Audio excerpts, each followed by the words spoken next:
Welcome sa Dries TV. Kung interesado ka sa ganitong news, huwag kalimutang isubscribe ang ating YouTube channel. Maraming salamat! Welcome back again sa ating YouTube channel mga kakimpaw, and sa update natin ito, ang pag-uusapan natin ay tungkol sa mga importanteng kaganapan kina Kim and syempre kay Paula Avellino. Pero bago po ang lahat, maraming salamat sa inyong patuloy na pagsuporta at pagsubaybay sa mga daily update natin. Kaya naman bilang pasasalamat, narito po ang ilang napili kong komento patungkol ito sa naging previous update. Unang komento mula po ito kay Kamit Marian. Sabi niya, strong and courageous always. Stay God-centered in your relationship. God to protect you and to guide you more than blessing to come.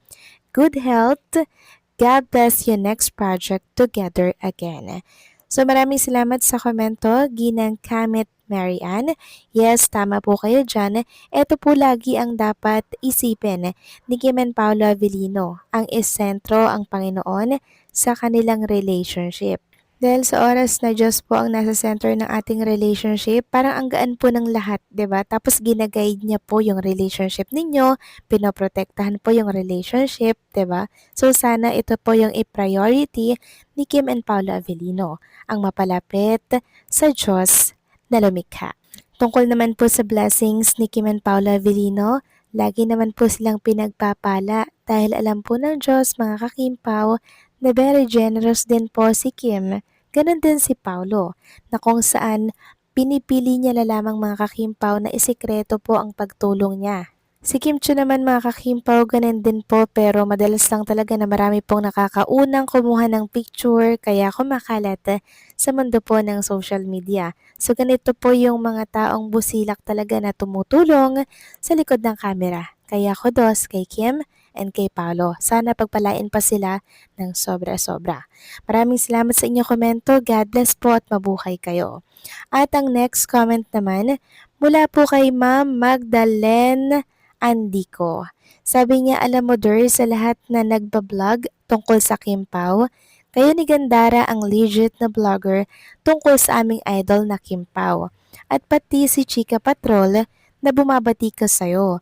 Pero baka di ka gaano nun kilala o nababasa ang mga vlog mo tungkol sa idol namin. Kaya wag sumama ang loob mo sa kanya, kayong tatlo ang sinusubaybayan kong vlogger tungkol sa aking mga idol. Please, Durs, take care.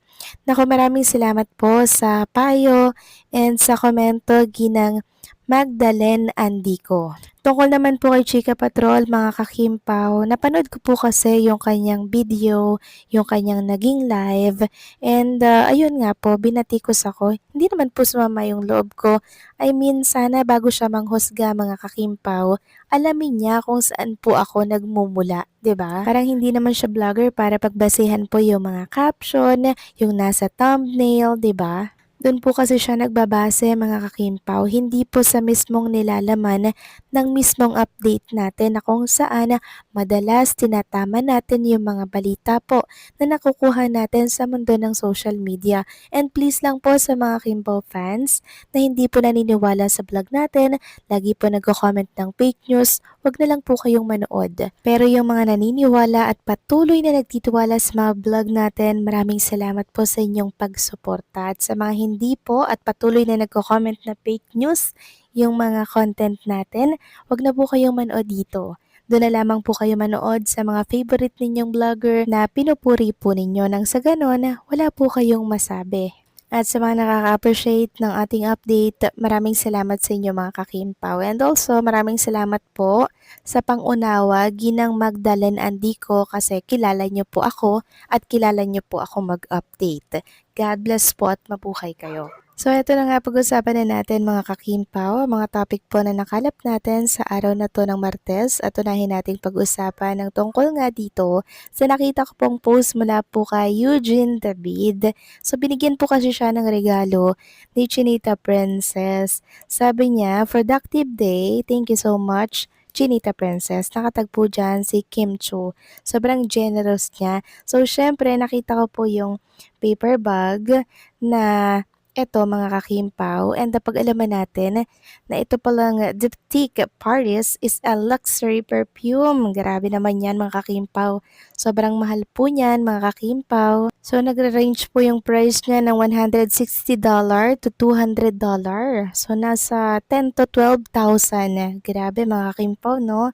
Sobra talaga siyang magmahal sa mga taong malalapit po sa kanya. Samantalang next topic naman tayo, may katanungan po si Jingle Bells Vlog kay Chinita Princess. Since nakita nga po ng mga Kimpo fans yung naging yoga po ni Chinita Princess dito po sa branch Estancia na kung saan kasama po yung ilan sa mga coach niya. Sabi nga dito, Kimi meron ding branch sa QC pero fave niya talaga sa Pasig. Kimi anak na rin ng Pasig. So ang Pasig, 'di ba, diyan po nakatira si Paula Avellino mga kakimpaw. Syempre, mas gugustuhin ko din na doon ako mag-yoga sa malapit na bahay po ni Paolo Avellino or ng boyfriend ko or ng partner ko, 'di ba? So ganyan po kasi ang nagagawa ng love mga kakimpaw. Walang imposible kahit malayo pa yan, malapit yan pag love ang kumilos. Samantalang next topic naman tayo, pag-usapan natin ang tungkol naman dito sa pinuntahan po na birthday party ni Paula Avellino na kung saan ang dami-dami pong nagpa-picture sa kanya doon. So meron kasi tayong nakita na nakatag po si Chinita Princess na pinost din po ng isang Kim Pao fan account. Sabi nga dito sa Blue Up, nakatag, so confirm na kasama siya. The caption, wag malito, nandon ang Kim Pao. So iniisip po ng marami mga kakimpaw na isinama ni Paula Avellino si Chinita Princess sa birthday celebration na inatendan po niya kahapon. Well, kung totoo to mga kakimpaw, ang dami-daming ganap ni Kim Cho kahapon. Nag-yoga, then possible, ulitin ko lang, possible na sinama din ni Paula Avellino dito. O baka mamaya may mamulis na naman mga kakimpaw ha, nagawa-gawa ako ng kwento. Sabi ko nga po, possible na kasama si Chinita Princess. Kasi nga daw nakatag dito si Kim Chu sa naturang pose. So ang opinion ko lang, siguro after po ng yoga ni Chinita Princess, sinundo siya ni Paula Avellino dito, tapos rekta naman dito po sa birthday celebration na inatendan po ni Paulo kahapon. Kasi alam naman natin na You Beside Me Always, si Kim and Paolo Avellino, hindi po ba? Na para bang hindi kontento or hindi mapalagay si Paolo pag wala po sa tabi niya si Chinita Princess. Ganyan po kasi ang love ng kakimpaw at alam ko nararanasan at naramdaman nyo po yan nung time na na-in love at nagmahal po kayo. Pag nagmahal kasi tayo mga kakimpaw, yung imposible nagagawa pong posible. Kaya yung malayo, kahit malayo pa yan, pupuntahan niya ni Chinita Princess kasi andyan si Paulo nakatira sa Pasig para mag-yoga po siya, 'di ba? Malapit lang sa bahay ni Paulo. So sa mga simpleng ganap na to ni Kim and Paulo, sobrang napapahappy tayo mga kakimpaw. Wag lang pulisin sana ng mga OA, 'di ba? And sana mag-focus na lang sa kung ano po yung mga ginagawa natin sa buhay. Dahil wala namang perpekto, 'di ba, mga kakimpaw? Kaya wag sanang magmalinis ang iba mga vlogger dyan para tayo ay puntiryahin. So paano mga kakimpaw, hanggang dito na lamang po ang update natin. Maraming salamat sa patuloy na pagsuporta.